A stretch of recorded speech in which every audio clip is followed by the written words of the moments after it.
દરિયામાં એક યુવક ડૂબ્યો હોવાનું સામે આવ્યું હતું। ડૂબી રહેલા યુવકને પોલીસ જવાન અને લોકોએ બચાવી લીધો છે।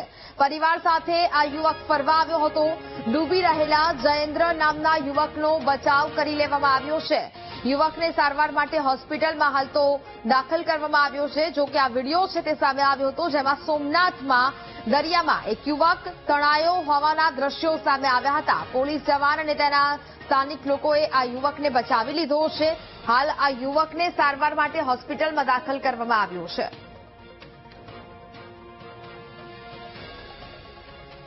તો સોમનાથના દરિયામાં એક યુવક ડૂબ્યો હોવાનું સામે આવ્યું હતું। ડૂબી રહેલા યુવકને પોલીસ જવાન અને લોકોએ તાત્કાલિક તેને બહાર કાઢ્યો। પરિવાર સાથે આ યુવક સોમનાથ ફરવા આવ્યો હતો અને તે સમયે આ ઘટના બની છે। ડૂબી રહેલા જયેન્દ્ર નામના યુવકનો આબાદ બચાવ થયો છે। યુવકને આ દરિયાની લહેરમાંથી તેને બહાર કાઢવામાં આવ્યો અને તેનો આબાદ બચાવ થયો છે। સંવાદદાતા રોહિત ફોનલાઈન પર જોડાયા છે।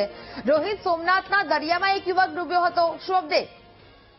ચોક્કસથી ખાસ તો સોમનાથ નજીકનો જે દરિયા કિનારો છે ને, યુવકો ખાસ તો દરિયાની અંદર નાહવા માટે ગયા હતા। તે પૈકીનો એક યુવાન જે ડૂબીનો હતો તે હાલ ડૂબ્યો હતો। ખાસ તો જે સ્થાનિક પોલીસ હતી તેના દ્વારા યુવાનનો ખાસ કરીને જીવ બચાવ્યો હતો। લોકોની નજર પડતા તાત્કાલિક પોલીસને જાણ કરી હતી ને જે પોલીસ જવાન જે ફરજ બજાવી રહ્યા હતા તેને તાત્કાલિક જે આ યુવાન છે તેને હાલ બચાવવામાં આવ્યો છે। 181 જે પીસીઆર હતી તેના દ્વારા તેને તાત્કાલિક ધોરણે હોસ્પિટલ ખાતે પણ પહોંચાડવામાં આવ્યો છે અને હાલ યુવાનની તબિયત સારી છે। બિલકુલ રોહિત, જાણકારી બદલ આભાર।